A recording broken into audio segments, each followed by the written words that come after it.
वाले से बड़ी खबर की जानकारी। चीन के 43 सैनिक हताहत हुए हैं। इस बीच लद्दाख की गलवान घाटी में ये झड़प हुई थी, जिसकी कल से लेकर अब तक की जानकारी ताजा आंकड़ों के मुताबिक इस वक्त आपकी टीवी स्क्रीन पर है। कल देर रात तक बैठकों का दौर चला। भारत चीन झड़प पर यूएन भी चिंतित है। अमेरिका की भी इस पर पैनी नजर बनी हुई है, क्योंकि जिस तरीके से एलएसी पर 1967 के बाद खून बहा है वो वाकई चिंताजनक है और उसके बाद पूरी तरह से अलर्ट रहने की अब जरूरत है। हालांकि चीन भारत पर आरोप लगा रहा है, लेकिन चीन को भी पता है कि उसने क्या किया है और किस तरह से विश्वासघात किया है। ये दो तस्वीरें हम आपको दिखा रहे हैं। हमारे 20 जवान शहीद हो गए हैं इस झड़प में, जबकि चीन के भी कई सैनिक मारे गए हैं।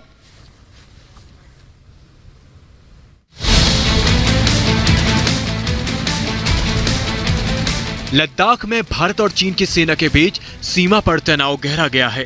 पिछले कई दिनों से भारत और चीन के बीच सीमा पर तनाव की खबरें आ रही थी, लेकिन सोमवार रात जो हुआ वो पिछले 45 सालों में कभी नहीं हुआ था। भारत और चीन के बीच 45 साल में पहली बार सीमा पर खून बहा और ये सब हुआ लद्दाख के गलवान घाटी में।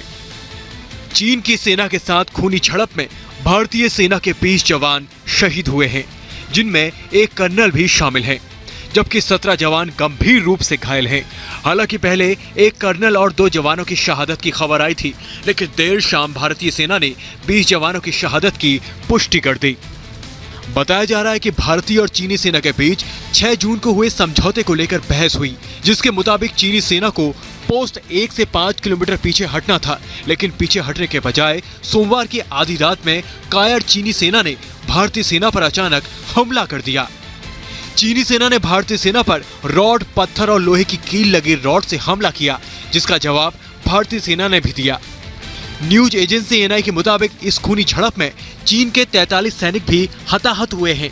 हालांकि अब तक चीन की तरफ से इस बारे में कोई आधिकारिक बयान नहीं आया है।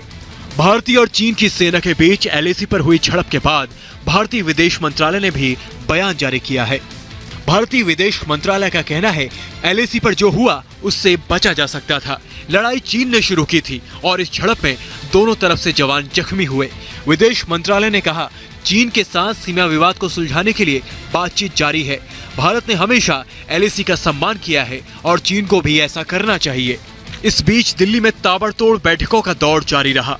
पीएम मोदी ने भी गृह मंत्री अमित शाह के साथ करीब 3 घंटे तक बैठक की। साथ ही विदेश मंत्री एस जयशंकर ने भी पीएम मोदी को एलएसी के हालात पर ताजा जानकारी दी। इसके अलावा रक्षा मंत्री राजनाथ सिंह के घर पर भी चीन के ऊपर उच्च स्तरीय बैठक हुई, जिसमें सीडीएस विपिन रावत और आर्मी चीफ नरवणे भी शामिल थे। भारतीय सेना ने भी साफ कहा कि वो देश की अखंडता और संप्रभुता की रक्षा के लिए प्रतिबद्ध है। इस बीच खबर ये आई है कि एलएसी पर चीन के हेलीकॉप्टर देखे गए हैं, जो मारे गए चीनी सैनिकों को एयरलिफ्ट करने के लिए पहुंचे थे। Bureau report, Republic Bharat.